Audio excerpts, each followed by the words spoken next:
In last week's episode, we talked about battery anxiety. Let's see what you had to say. So first things first, I just want to say that there were so many good comments on this episode. Not that there aren't always good comments, but the sort of incidents of people sharing their personal experiences and their strategies and their reactions to the ideas that we talked about was just, it was chef kiss hand motion. Very good. So I just want to say thank you, and that if you need some extra reading, you know, it's not a bad comment section to scroll through.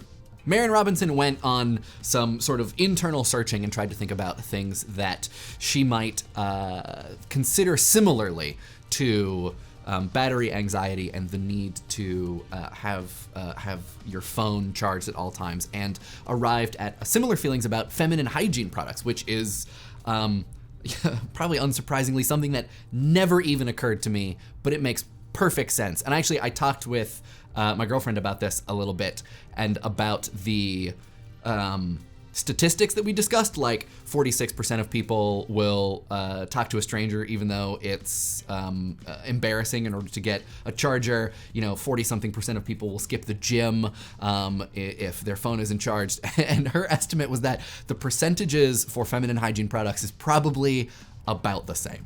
10 Seconds to Impact points out that in Hong Kong, battery packs are sometimes called urine bags because they connect people all the time with a cord connection, and I think that that is funny. Aesthetist In Exile adds a little bit more detail to this idea that our phones are a part of our body by talking about our relationship to our phones through access to knowledge, and that we associate, it is arguable that we associate knowing something not with actually being in possession of the information at a moment's notice, but knowing that we will be able to get it at a moment's notice. And so that's what our phones are. They are knowledge in that we don't have to know stuff. We just know that knowing the stuff is nearby after a set of actions that we can take. And if those actions are removed from possibility, then it is, you know, it changes your relationship to knowing things about the world, which I think is super interesting and a great point. Thanks for this comment. Maggie D and a couple other people, including Talzier on Twitter, pointed out that the very last thought that was in last week's video could be seen to reflect attitudes about people's bodies as well as their devices. That, cell phone manufacturers seem to think that people want slimmer devices as opposed to longer battery life, even though, you know, longer battery life has massive impacts on their productivity as a human, and that we can see how that is maybe related to our own relationship with the size of our own bodies, and, you know, maybe wanting to find that, maybe wanting to have a similar idea about the slimness and attractiveness of our devices. And, you know, I don't know, nothing came across, I never came across anything that said one way or the other that that was a possible reason. You know, it seemed most of the stuff that I read basically just stated it as fact, that cell phone manufacturers understand that people would like things that are smaller as opposed to batteries that last longer. But I'm gonna do some digging, and I'm gonna see whether or not someone has looked into this.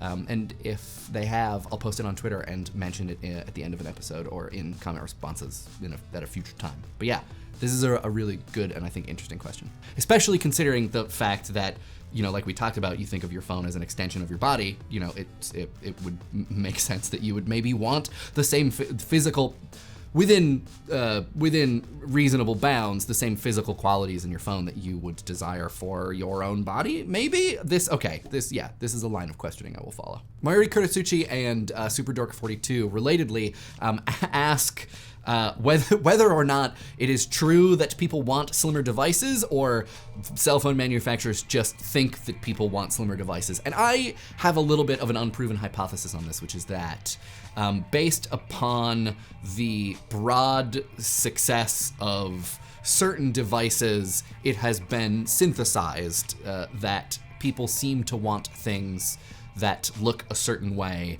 as opposed to things that behave a certain way. And, you know, I wouldn't be surprised if this falls into the category of industrial design thought that goes something along the lines of, like, consumers don't actually know what they want. They think they want one thing, but it turns out when they're presented with a range of objects, they want another thing.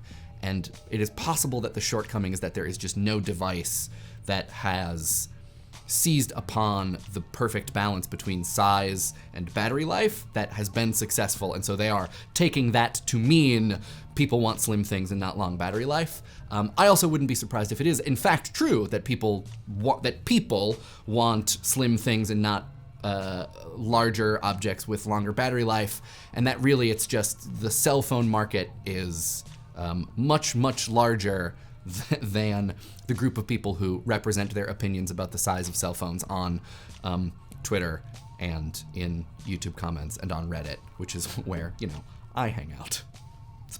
Seems likely.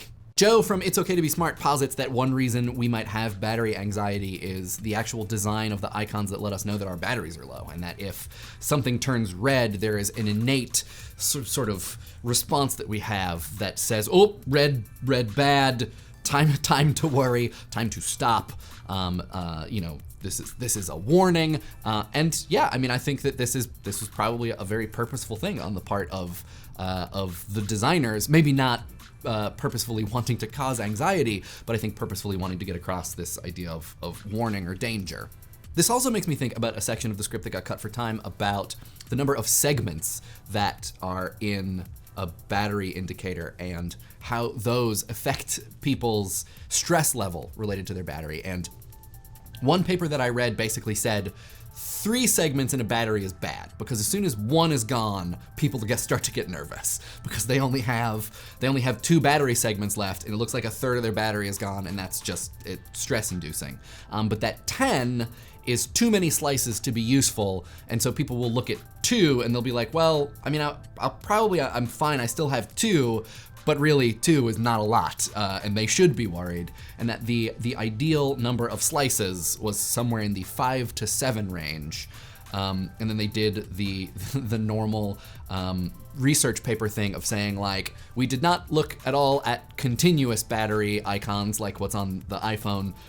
Our study was just for slices. There's lots of research to be done about what a good continuous battery icon design looks like. But I thought, yeah, it makes sense. Number of slices lets you basically decide how nervous you are. Joe Edwardo on the Facebook page points out the weird existential feeling of loss that we might feel when we don't have our daily accessories, like, your watch, your wallet, your keys. And then if you don't have those things, even if you don't need them, even if you don't need your watch, you still feel weird and imbalanced when you don't have it. And I think that there is a similar thing to be said about having your phone as an object, but it being essentially a paperweight with a dead battery. And I think that sort of speaks to some of the stuff that we talked about with Anna Orta et al.'s paper about, feeling ineffective as a cell phone user without a cell phone. I don't want to add insult to injury, but not only does it fit in my pocket, it fits in my pocket with my phone.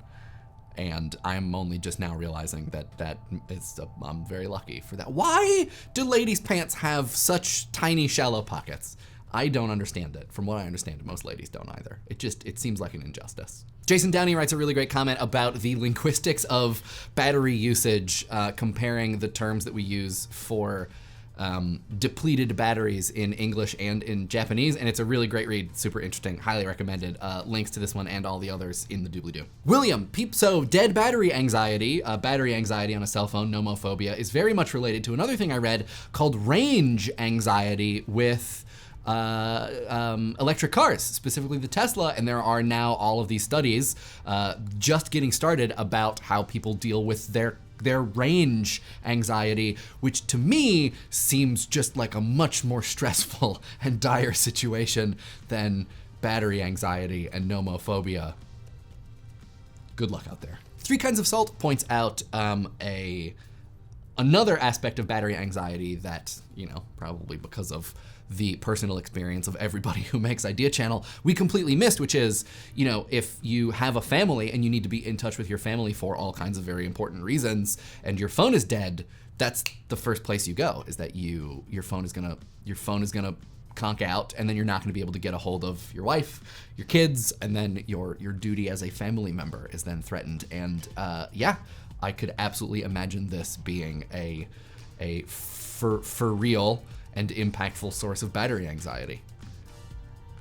So, just gonna make a joke about somehow figuring out how to have your kids power your phone, but that seems unethical. Bye.